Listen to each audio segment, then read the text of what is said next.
Welcome to the Merge Super Turbos, led by Carbon Poker, the flagship brand for the Merge network. The changes were introduced today to the Hyper Turbos, formerly called the Super Turbos. Go ahead and min raise here while we're talking about these changes. Jack 8 offsuit on the button, pretty standard open raise. Go through some of the main changes of the structure. He 3x raises me here. I don't like my Jack 8 offsuit that much, so I'm just going to go ahead and fold. The structure now starts at 25 big blinds versus the previous 30 big blinds effective stacks. That's not really a major change in either direction, positive or negative. Besides, it's in line with other of the top offerings on other sites. However, the main advantage now compared to the old structure is both lower stakes to mid stakes rake is now everything's under 2% at the $11 level and below, or and above. Sorry, at the $11 level and above, all the rake is now 2% or lower. And the actual structure now is less steep. And what I mean by that, I'm just going to go ahead and bet in this spot. I feel like an ace or a king probably bets a lot of times. I'm just going to take a stab at 75 chips. Ace or a king probably bets a lot. So the board doesn't look great to me, obviously, but I think it's worth a stab in that spot. The structure declines less steep than it did before. Before, it went up every 3 minutes, which is actually slower than it does now, but the blinds increased really quickly, so you became short stacked really quickly. Now blinds go up every 2 minutes, but they're a lot slower, more casual blinds. So you get a lot more play between the 10 and 25 big blind level, which the vast majority of players prefer. Let's go ahead and stab at this for 100 chips, just a little small c-bet. If he has nothing, he'll probably go ahead and just muck his hand in this spot.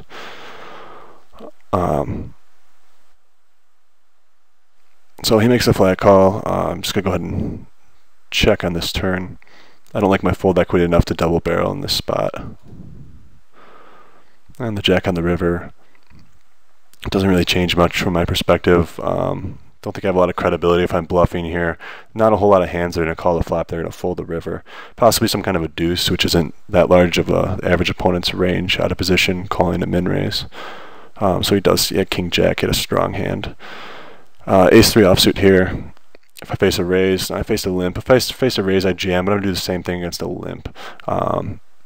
Spot 15 big blinds deep, and I'd rather just stick it in with ace 3 offsuit here. A lot of fold equity in this spot when a player limps.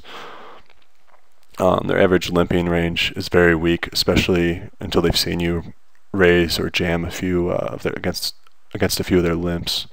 And that's against most opponents. I'm going to go ahead and fold a 3-2 offsuit.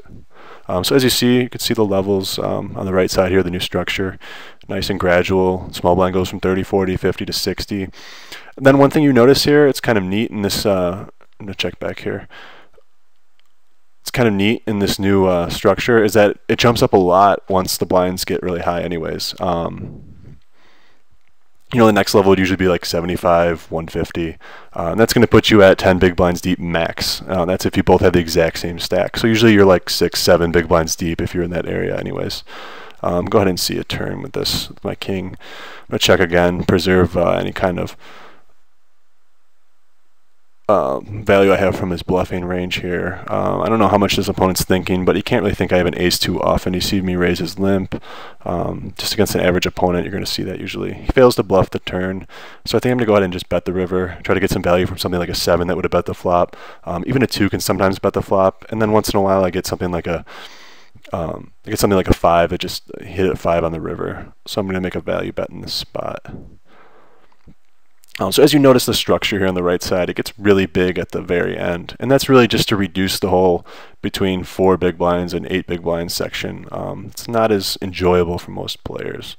And it's really not as profitable against most opponents either. Ace 3 offsuit, I'm just going to go ahead and open jam. It's not a hand that plays that well post flop.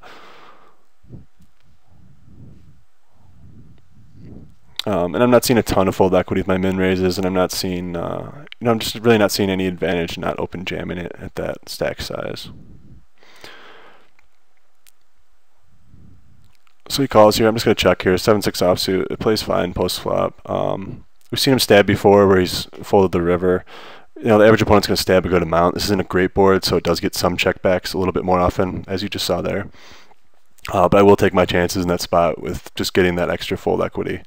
getting that extra bet in there when he has nothing. So I'm going to go ahead and bet a little bit larger now, 175 chips. And, you know, the best thing is obviously when he hits a jack on the turn here, he's usually going to raise, or usually going to stick it in, or he's going to call another big bet on the river. But, you know, sometimes they might have something like a 6 that decided not to bet. They might have a draw that decides to overcall on the turn there as well. But mostly I'm getting some kind of value from a jack, or him just simply deciding not to believe me. 4-2 suited, I'm just going to min raise here. It's a little weak, but we haven't seen a lot of aggression from this opponent yet. So I think it's going to be an okay min raise here. And yeah, these flops are not great against an out of position calling range. I'm actually going to check this one back, I think. I'm going to check that one back. I don't like that flop. I'm just going to give up this hand here.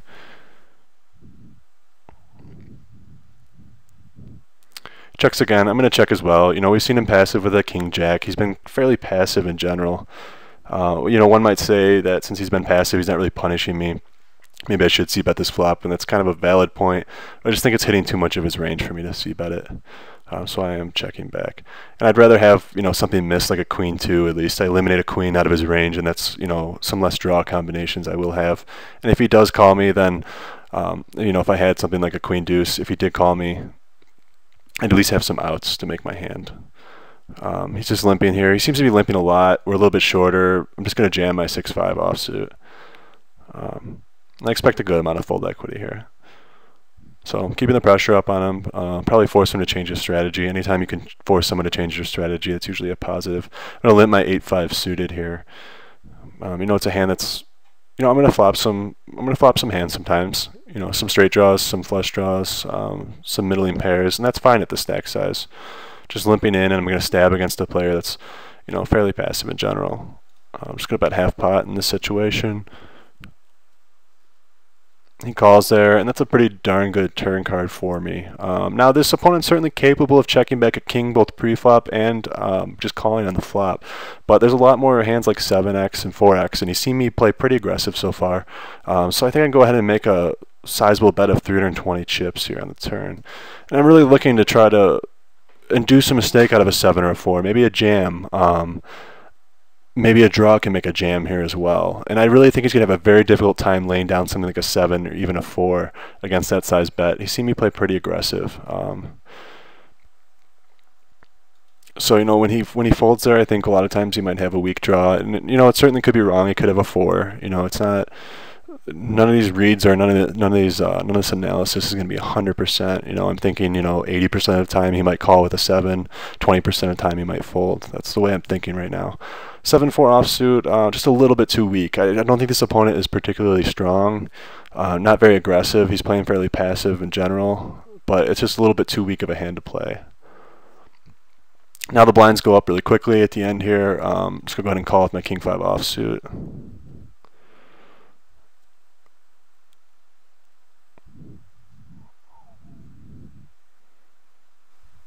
And I do survive, so let's see if we get a quick rematch in here, just to make a little bit longer of a video. And we were accepted for our rematch, so let's look at the structure here on the right side.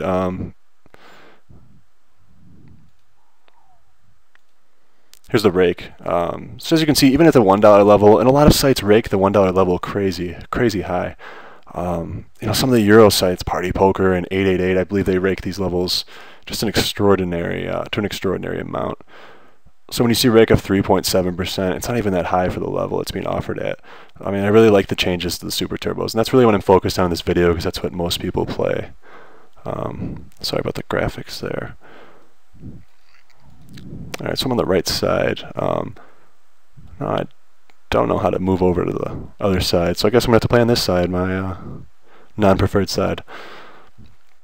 So min raising here, he quickly jams. Oof, this is a tough spot for me, really, to be honest. Against someone that I think it might be tilting, someone that's kind of jamming wide, I would go ahead and call here with the king jack offsuit.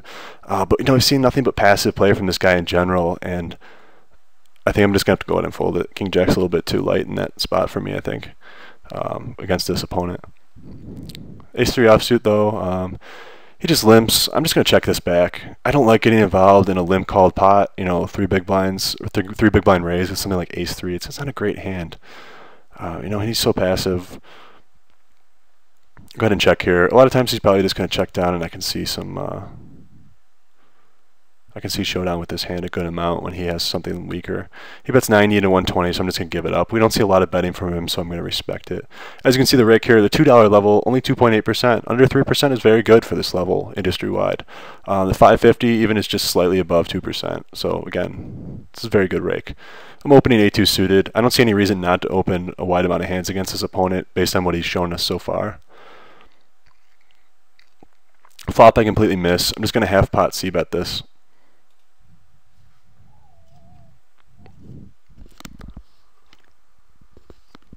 And he folds. So you can see the other structures here. I'm not going to go over these structures in this video. This video is going to be part of a news article and news post. So it'll talk a little bit more about these structures as well. Let's go over them really quick. I'm just going to go all in with this ace-6 offsuit. Fold equity and hand strength, and the lack of post-flop playability is what made me go all in there. I'm just going to go ahead and go all in again with this hand. Pocket threes. Again, not a hand that's going to play super well post-flop.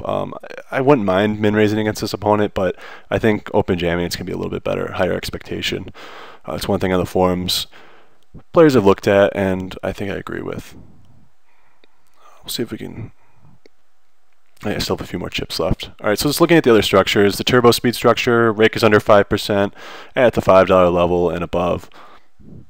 The structure is faster. It's 50 big blinds and it's 3-minute blinds, similar to the old full tilt structure. And I think players in general prefer their turbo structures to be a little bit shorter, the 50 big blinds, and a little bit faster. So I'm kind of excited about that change as well. The regular speeds, as you see, rake is higher in the regular speeds, but that's that's really in line with this, especially with the new structure. The new structure is gradual, starts at 75 big blinds and 10-minute levels. So this is a very, very slow and gradual structure. You could play about an hour and still be in decent blinds where there's an edge in that structure. Just because there's 6 viable blind levels. I can pull them up real fast. You see the blind levels. Well, you saw them for a second. Confirm here, he's got 10-3 offsuit. You can sweat that on the side as we look at the blind levels. This is the regular speed blind levels as I get nailed there. But yeah, as you can see, the regular speed, the blind levels go pretty slow. So you can be in the 6 blind level and you can still be about 10 big blinds deep. So 50 minutes of viability is very reasonable, and then another 10 minutes if the match goes long. So this can be some long matches with some really high edge.